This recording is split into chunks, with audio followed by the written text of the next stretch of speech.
নমস্কাৰ বন্ধু বান্ধৱীসকল, মই কমল দাসে কৃষ্ণ জন্মাষ্টমী সকলোকে শুভেচ্ছা জনালোঁ। এতিয়া নতুন ভিডিঅ'ৰ সৈতে পুনৰবাৰ আপোনালোকৰ মোৰ চেনেললৈ স্বাগতম জনাই আজি ভিডিঅ'টি আৰম্ভ কৰিব ওলাইছোঁ। আজি ক্ষীৰ বনাওঁ জন্মাষ্টমীৰ কাৰণে, আপোনালোকে চাই থাকিব।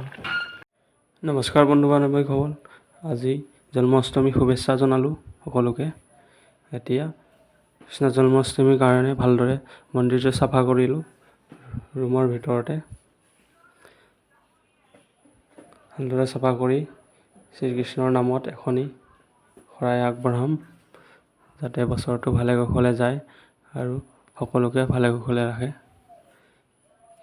নামঘৰ আৰু মন্দিৰত যাবলৈ সময় হোৱা নাই, এতিয়া ৰুমতেই চাকি বন্তি জ্বলাই প্ৰাৰ্থনা কৰোঁ, যাতে সকলো ভালে কুশলে থাকে। আপোনালোকেও সেৱা কৰিব পাৰিবা মোৰ লগতে। শ্ৰীকৃষ্ণই ভালে কুশলে ৰাখিব সকলোকে। এতিয়া ঘোষা এখনি গাই আৰম্ভ কৰোঁ।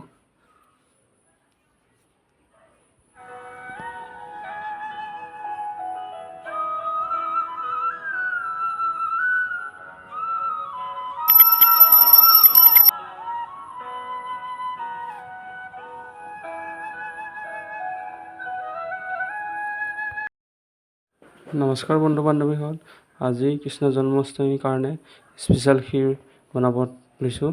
ক্ষীৰ বনাবলৈ ঘৰৰ চাউল লৈছোঁ, গাখীৰ আধা লিটাৰ লৈছোঁ, চেনি লৈছোঁ, ঘি লৈছোঁ, খিচমিচ লৈছোঁ, কাজু লৈছোঁ, মৌ লৈছোঁ, তেজপাত লৈছোঁ, ইলাইচি লৈছোঁ দুটামান। প্ৰথমে গাখীৰখিনি বইল কৰি লওঁ।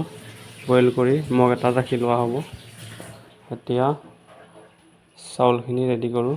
চাউল কুকাৰত ঢালি দিলোঁ। ঢালি লৈ এতিয়া চিটি মৰাই লওঁ। 5 চিটিমান মাৰিম যাতে কোমলকৈ সিজে। এতিয়া আকৌ কাজু আৰু খিচমিচখিনি ভাজি লওঁ 2 মিনিটমানৰ কাৰণে। এতিয়া চাউলখিনি ৰেডি হ'ল, চিটি মাৰিল।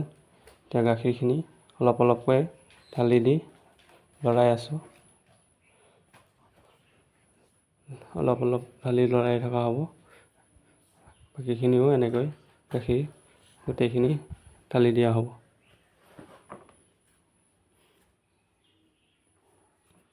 যাতে তলত লাগি নাযায়, এনেকৈ অলপ অলপ ঢালি লৰাই থকা হৈছে। এতিয়া জ্বলাই লৈছোঁ তেজপাতখন।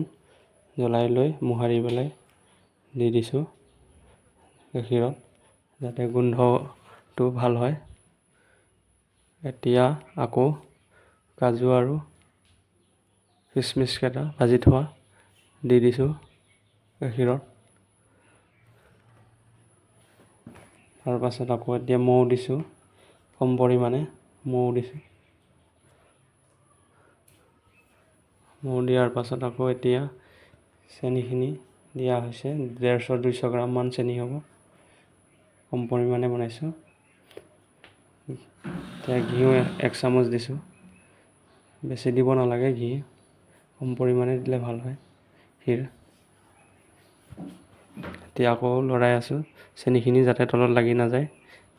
গলি নোযোৱালৈকে লাহে লাহে লৰাই থকা হ'ব। এতিয়া নাৰিকল আৰু নাৰিকল আৰু ইলাইচি এটা দি দিয়া হ'ল। এতিয়া ভালদৰে লৰাই আছোঁ আকৌ লাহে লাহেকৈ ফুটি নোযোৱালৈকে।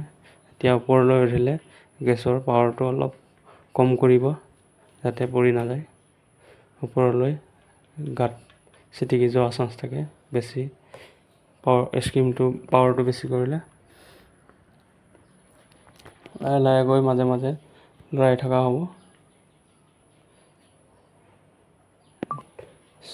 চাউলটো ভালদৰে পকি নোযোৱালৈকে গাখীৰ আৰু চাউল মিক্স হৈ যাব লাগে।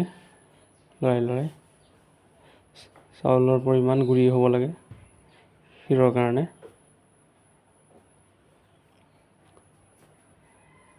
এনেকৈ 10-15 মিনিটমান সিজাই লোৱা হয়। বন্ধুসকল, কুকাৰত চিটি মাৰি ল'লে জল্দি বনাব পাৰি ক্ষীৰ। এনে বহুত সময় লাগে কুকাৰতে বনোৱা হৈছে এইটো কাৰণে, বাচনত বনোৱা নাই, বেলেগ বাচনত। এতিয়া ক্ষীৰ ৰেডি হৈছে।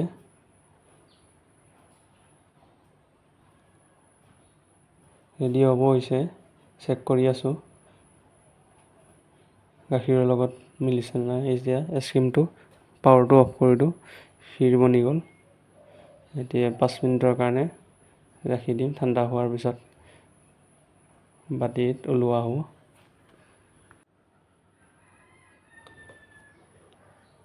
ক্ষীৰ চোৱা ইমান ধুনীয়া হৈছে। এতিয়া বাতি দুখনত 5 মিনিটৰ পাছত উলিয়াই দিছোঁ, অলপ ঠাণ্ডা হোৱাৰ পিছত। বাতিত ওলোৱাৰ পিছত চেক কৰি চোৱা হ'ব ক্ষীৰ কেনেকুৱা হৈছে। জন্মাষ্টমীৰ স্পেচিয়েল ক্ষীৰ আজি খোৱা হ'ব।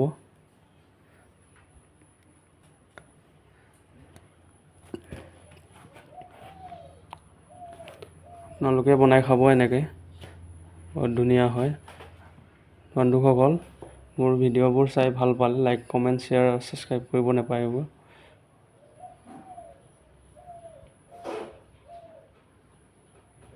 এতিয়া ক্ষীৰ অলপ খাই চাওঁ, বহুত ধুনীয়া হৈছে।